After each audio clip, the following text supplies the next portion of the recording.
रात के 3 बज रहे थे। पूरा मोहल्ला गहरी नींद में सोया हुआ था। हर तरफ सन्नाटा और सर्द हवाएं। खिड़कियों के शीशे धुंध से ढक चुके थे और आसमान पर बादलों का राज था।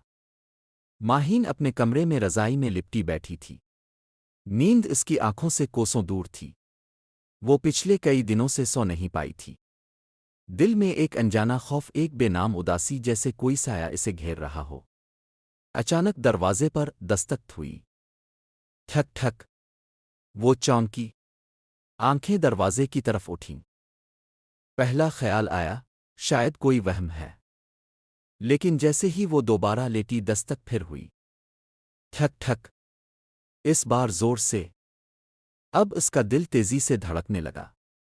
इस वक्त कौन आ सकता है? इसने घड़ी देखी, 3 बजे थे। ना चाहते हुए भी वो उठ खड़ी हुई। आहिस्ता आहिस्ता कदमों से दरवाजे की तरफ बढ़ी। पीपहोल से बाहर झांका। बाहर कुछ नजर नहीं आया, सिर्फ धुंध। एक लम्हे को रुकी, फिर हिम्मत करके दरवाज़ा खोला। सामने कोई ना था। सिर्फ जमीन पर एक पुराना लिफाफा पड़ा था। वो कांपते हाथों से झुकी, लिफाफा उठाया। लिफाफे पर सिर्फ एक लफ्ज़ लिखा था, याद। माहीन के दिल की धड़कन तेज हो गई। इसने दरवाज़ा बंद किया, कमरे में आई और लिफाफा खोला। अंदर एक पुरानी तस्वीर थी, वो और माजिद। माजिद, इसका शौहर, इसका साथी, इसका सब कुछ, जो 2 साल पहले एक कार हादसे में चल बसा था। तस्वीर के पीछे लिखा था, याद है, तुमने कहा था मैं कभी वापस ना आया तो तुम दरवाज़ा खोल के बैठोगी। मैं आ जाऊंगा। आज भी आया हूं, सिर्फ एक दस्तक देने। माहीन की आंखों से आंसू रवां हो गए। एक एक लम्हा याद आने लगा। वो लंबी रातें, जब वो और माजिद चांदनी रातों में देर तक बातें किया करते थे।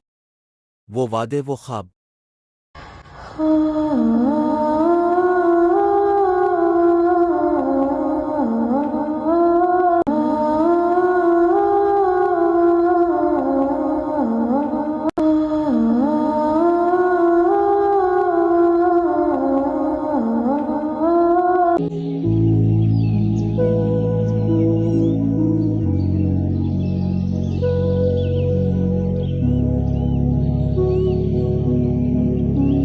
इसने खिड़की खोली। सद हुआ का झोंका अंदर आया, और साथ ही एक खुशबू भी, वही जो माजिद लगाया करता था। माहीन ने पलट कर देखा, माजिद सामने खड़ा था। वही मुस्कुराहट, वही नजरें। माजिद, वो सरगोशी में बोली।